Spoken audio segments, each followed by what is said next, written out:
दर्शी जिज्ञासुओं को और गीता प्रेमियों को मेरी ओर से और मेरी संस्था की ओर से सादर जय श्री कृष्ण। आज हम वर्तमान युग में आध्यात्मिक चिंतन की श्रृंखला के तहत गीता के तृतीय अध्याय अर्थात तीसरे अध्याय के श्लोक संख्या 1 की व्याख्या करेंगे। अर्थात आज से हम तीसरे अध्याय की व्याख्या की बात करेंगे। अध्याय 2 में भगवान श्री कृष्ण ने बताया कि यह बुद्धि तेरे लिए ज्ञान मार्ग के विषय में कही गई है। कौन सी बुद्धि? यही कि तू युद्ध कर। अर्जुन को लिए उन्होंने सीधा बोला है। जीतोगे तो महिम की स्थिति प्राप्त कर लोगे और हारोगे तो देवत्व है। जीत में सर्वस्व है और हार में देवत्व है। कुछ मिलता ही है, अतः इस दृष्टि से लाभ और हानि दोनों में कुछ न कुछ मिलता ही है, किंचित भी क्षति नहीं है। फिर कहा कि अब इसी को तू निष्काम कर्म योग के विषय में सुन। जिस बुद्धि से युक्त होकर तू कर्मों के बंधन से अच्छी प्रकार छूट जाएगा, फिर उसकी विशेषताओं पर प्रकाश डाला।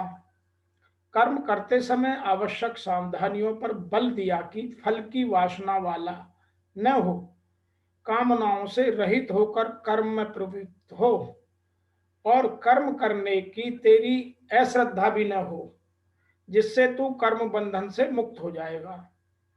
मुक्त तो होगा, किंतु रास्ते में अपनी स्थिति नहीं दिखाई पड़ी। अतः अर्जुन को निष्काम कर्म योग की अपेक्षा ज्ञान मार्ग सरल और प्राप्ति वाला प्रतीत हुआ। ऐसा लगा कि ज्ञान मार्ग कर्म योग के मुकाबले में थोड़ा आसान है, सरल है, उसे सरलता से प्राप्त किया जा सकता है।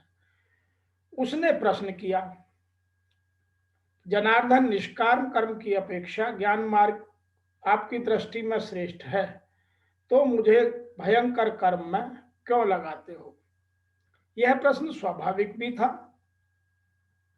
मान लें एक ही स्थान पर जाने के 2 रास्ते हैं। यदि आपको वास्तव में जाना है तो आप अवश्य प्रश्न करेंगे कि इनमें रास्ता कौन सा सुगम, सरल और आसान है। यदि नहीं करते तो आप पथिक नहीं हैं, क्योंकि फिर आप अपनी ना मंजिल को जानना चाहते हैं, ना अपने रास्ते को, और ना ही अपने लक्ष्य को, तो फिर आप पथिक नहीं हैं। ठीक इसी प्रकार अर्जुन ने अपनी जिज्ञासा भगवान श्री कृष्ण के सामने रखी और उस जिज्ञासा की बात ही हम तीसरे अध्याय में करेंगे। तीसरे अध्याय को समझने के लिए, कर्मयोग की बात को समझने के लिए हमें कुछ चीजों को समझना, जानना बहुत आवश्यक है। सांख्य योग में विवेक की और भक्ति योग में श्रद्धा विश्वास की एवं कर्म योग में निश्चयात्मिका बुद्धि की प्रधानता रहती है। मैं एक बार फिर बोल रहा हूं, ध्यान से सुने। सांख्य योग में विवेक की, भक्ति योग में श्रद्धा और विश्वास की, कर्म योग में निश्चयात्मिका की बुद्धि की प्रधानता रहती है। कर्म योग में विवेक और श्रद्धा विश्वास न हो ऐसा नहीं है, पर प्रमुखता एक निश्चयात्मक बुद्धि की रहती है। ऐसे ही सांख्य योग एवं भक्ति योग में भी एक निश्चयात्मिका बुद्धि रहती है, जिसका अध्याय 2 में हमने बार बार वर्णन किया। आज जब अर्जुन प्रश्न कर रहा है तो अर्जुन ने भगवान श्री कृष्ण से क्या प्रश्न किया, उसको ऋषि वेदव्यास जी ने कैसे लिखा। अर्जुन उवाच, जयायसी चेत कर्मणः ते मता बुद्धि जनार्दन, तात्किमं कर्माणि घोरे मा नियोजयसी केशवः। अर्थात अर्जुन बोले, हे जनार्दन, यदि आप कर्म की अपेक्षा ज्ञान को श्रेष्ठ मानते हैं तो फिर हे केशव मुझे इस युद्ध यूपी भयंकर कर्म में क्यों लगाते हो? Oh, Arjun says, oh Janardan, if you consider that knowledge is superior to action, why then you, O Keshav, direct me to this fire action? तो इसकी यदि हम आध्यात्मिक रूप से व्याख्या समझें तो वह कुछ इस तरह से है। यहां सबसे पहला पद अर्जुन ने यूज किया है जनार्दन। इस पद से अर्जुन मानो यह भाव प्रकट करते हैं कि हे श्री कृष्ण, आप सभी की याचना पूरी करने वाले हैं, अर्थात मेरी भी याचना अवश्य करेंगे, क्योंकि उसने पहले यहां प्रश्न किया है और दूसरे श्लोक में भगवान के सामने याचन किया है। यहां लिखा है जयायशी से लेकर के नियोजयसी केशव तक। मनुष्य अंत काल में एक कमजोरी रहती है कि वह प्रश्न करके उत्तर के रूप में भी वक्ता से अपनी बात अथवा सिद्धांत का ही समर्थन चाहता है। यह कि प्रत्येक मानव की कमजोरी है। इसे कमजोरी इसलिए कहा गया है कि वक्ता के निर्देश का, चाहे वह मनोकूल हो या सर्वथा प्रतिकूल हो, पालन करने का निश्चय ही शूरवीरता है। शेष सब कमजोरी या कायरता ही कही जाएगी। इस कमजोरी के कारण ही मनुष्य को प्रतिकूलता सहने में कठिनाई का अनुभव होता है।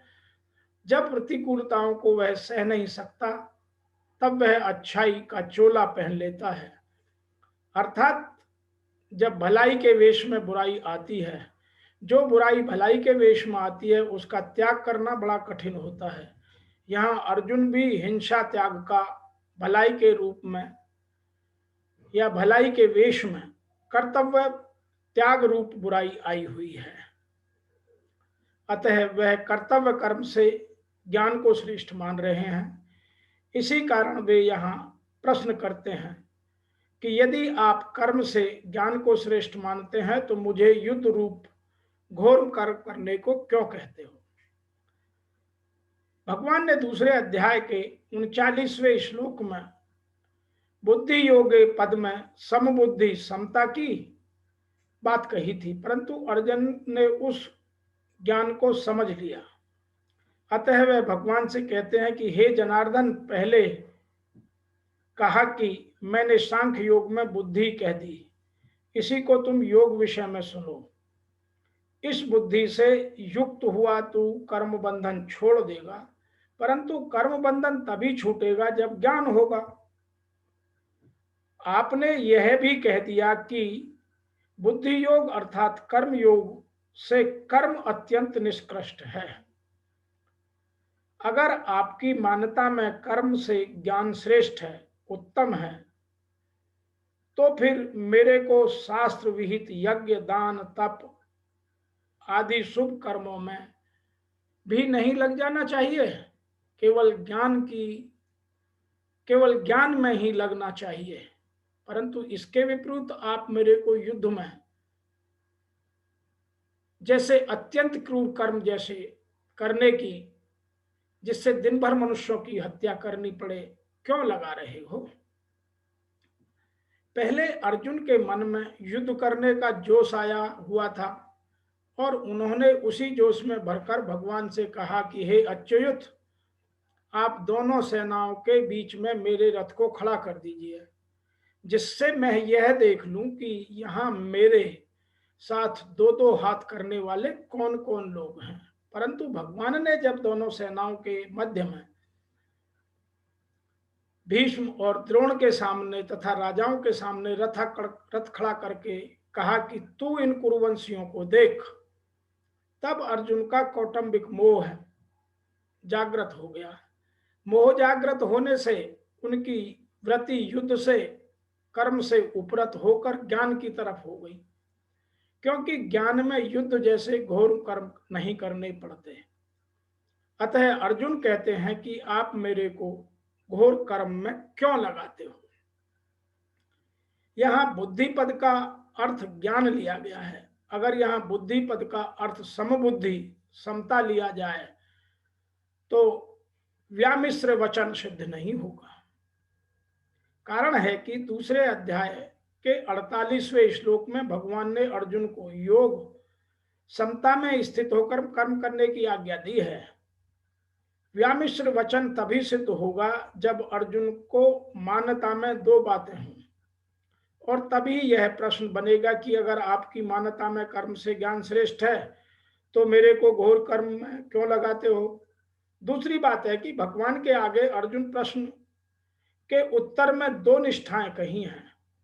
ज्ञान योगी निष्ठा ज्ञान योग से और योगियों की निष्ठा कर्म योग से। तो इन सब चीजों को सूक्ष्म महत्व को समझना हमारे लिए अत्यंत आवश्यक है। गीता हमारे जीवन का, गीता हमारे लाइफ का मैनुअल है, लेकिन वह तब है जब हम अपने जीवन के एक एक महत्वपूर्ण घटक को गीता के हिसाब से समझें। तो यहाँ भगवान ने दो प्रश्नों की बात करने की अर्जुन ने कोशिश की है। ज्ञान योगियों को निष्ठा योग से और योगियों की निष्ठा कर्म योग से। इससे भी अर्जुन के प्रश्नों में बुद्धि पद का अर्थ ज्ञान लेना युक्ति संगत बैठता है। कोई भी साधक श्रद्धा पूर्वक पूछने पर ही अपने प्रश्न का सही उत्तर प्राप्त कर पाता है। अतः हमें उत्तर कैसे पूछना चाहिए यह भी गीता हमें इस श्लोक से सिखाती है कि जब तक हमारे में श्रद्धा ना हो, जब तक हम में पूरी उसके प्रति समर्पण नहीं हो, तो हम किसी से कुछ उत्तर नहीं पा सकते।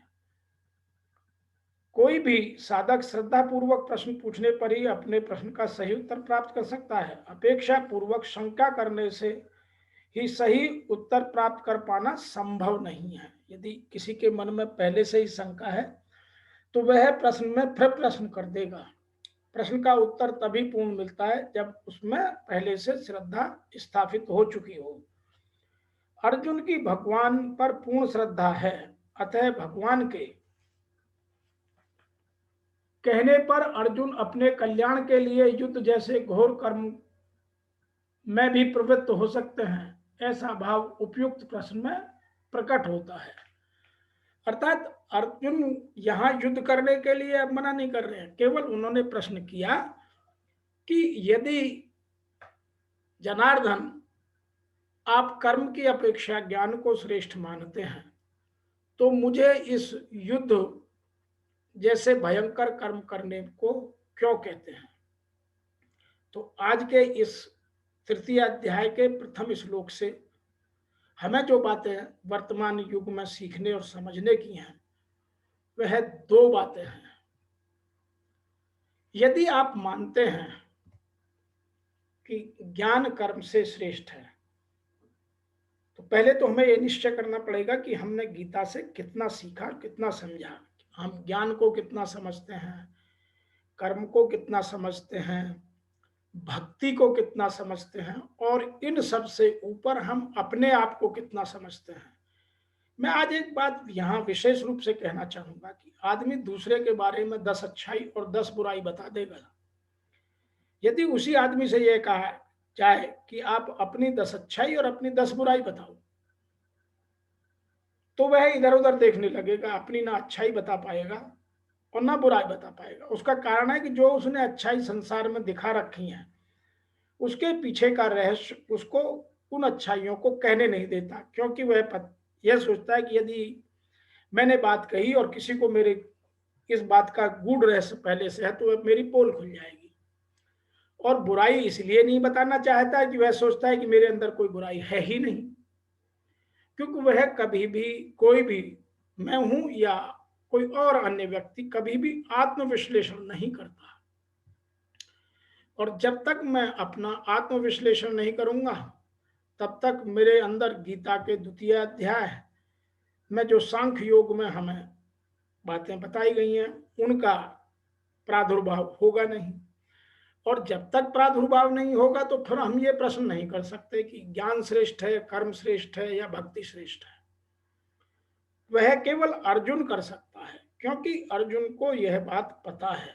और अर्जुन किससे बात कर रहा है? वह साक्षात भगवान श्री कृष्ण से, जो उसके गुरु भी हैं, जो उसके सखा भी हैं, जो उसके रिश्तेदार भी हैं, जो उसके कोच भी हैं, जो उसके काउंसलर भी हैं, वह सब कुछ है। और अर्जुन की अटूट श्रद्धा है भगवान श्री कृष्ण में। इसीलिए जब दुर्योधन और अर्जुन दोनों श्री कृष्ण के पास जाते हैं तो उन्होंने केवल भगवान श्री कृष्ण की यह बात स्वीकार कर ली कि आप अपनी 18 अक्षौहिणी सेना दुर्योधन को दे दो, मेरे साथ तो केवल आप युद्ध में रहो। यह श्रद्धा का पूर्ण प्रश्न है। यदि वह श्रद्धा का पूर्ण प्रश्न उनके साथ है तो फिर वह ज्ञान कर्म से श्रेष्ठ मानने का प्रश्न करना न्यायोचित बनता है। अतः हमें यह तीनों बात जानने के लिए गीता को विशेष रूप से समझना होगा कि ज्ञान, कर्म और भक्ति तीनों में कौन श्रेष्ठ है। मैंने अभी थोड़ी देर पहले भी कुछ बात कही थी कि सांख्य योग में विवेक की और भक्ति योग में श्रद्धा विश्वास की और कर्म योग में निश्चयात्मिका बुद्धि की प्रधानता रहती है। तो जब तक हमारी बुद्धि में निश्चयात्मकता नहीं आएगी, हम स्थित प्रज्ञ नहीं होंगे, तब तक इन तीनों शब्दों के अर्थ को हम जान ही नहीं सकते। मैं आपको फिर बता दूं वो तीन शब्द क्या हैं: भक्ति, ज्ञान और कर्म। तीनों को करने वाले अलग अलग होते हैं और तीनों का फल एक है। एक ही स्थान पर पहुंचने के तीन मार्ग हैं। किस मार्ग से कौन पहुंचना चाहता है, वह उसकी अपनी क्षमताओं पर, अपनी योग्यताओं पर, अपनी दक्षताओं पर, अपनी कलाओं पर, अपनी इच्छाओं पर, अपने उसके प्रभु के प्रति समर्पण पर निर्धारित करता है। दूसरा प्रश्न ये भी अर्जुन ने किया कि फिर आप मुझे इस भयंकर कर्म के लिए क्यों निर्देशित करते हैं, जिसका उत्तर भगवान ने स्वयं दिया कि यदि तुम युद्ध में लड़ते लड़ते मारे गए तो तुम्हें देवत्व मिलेगा, और यदि आप जीत गए तो सर्वस्व मिलेगा। तो यहां दोनों स्थिति में आपको कुछ मिल रहा है। एक तरफ जीतने पर सर्वस्व और हारने पर देवत्व। तो यहां अर्जुन को किसी तरह का भी कोई नुकसान नहीं है। यही बात हमें भी जाननी चाहिए। जब हम निश्चयात्मिका बुद्धि के रूप में अपने इस जीवन में काम करते हैं तो हमें भी दोनों में से एक चीज की प्राप्ति अवश्य होती है। किंतु प्रश्न यह उठता है कि वर्तमान में लोग इतना ध्यान नहीं दे करके वह अपने निजी स्वार्थों को, निजी हितों को, अपना लालच को, अपने मोह को, अपने काम की स्वार्थ की पूर्ति के लिए उन छोटे छोटे तुच्छ कर्मों में लग जाते हैं जिनको भगवान कर्म ही नहीं मानते हैं। वह जीवन लीला चलाने के कुछ साधन मात्र हैं। तो मैं आज सभी तत्वदर्शी जिज्ञासुओं से निवेदन करता हूं कि वह इन तीनों शब्दों के महत्व को अच्छी तरह समझें। ज्ञान योग क्या है, कर्म योग क्या है और भक्ति योग क्या है, वह बात सांख्य योग में बड़े स्पष्टतः बताने की, समझाने की कोशिश की है। सांख्य योग का मतलब है कि हम अपने आप को कितना जानते हैं, और जब तक हम अपने आप को नहीं जानेंगे तब तक हम तीनों को जान ही नहीं सकते। ना हम कर्म योग को जान सकते हैं, ना हम ज्ञान योग को जान सकते हैं, ना हम भक्ति योग को जान सकते हैं। क्योंकि भक्ति योग में पूर्ण समर्पण करना है। जब तक आप समर्पण नहीं करोगे तो भक्ति नहीं आएगी। और ज्ञान योग में आपको प्रभु के सामने समर्पण करके अपने आप को, सब कुछ चीजों को समझना है। और कर्म योग में निष्काम कर्म करना है। और जब तक आप निष्काम कर्म नहीं करोगे तो तब तक आप मोह से छूट नहीं सकते हो। तो तीनों में भगवान की स्थिति को जानना, समझना अत्यंत आवश्यक है। आज के तृतीय अध्याय के श्लोक संख्या 1 में इतना ही। फिर अभी शीघ्र मिलते हैं आपसे तृतीय अध्याय के दूसरे श्लोक की व्याख्या लेकर, जिसमें अर्जुन भगवान से विनती करते हैं। तब तक के लिए आपको मेरी ओर से और मेरी संस्था डूअर्स पैराडाइज फाउंडेशन की ओर से ओम नमो भगवते वासुदेवाय नमः।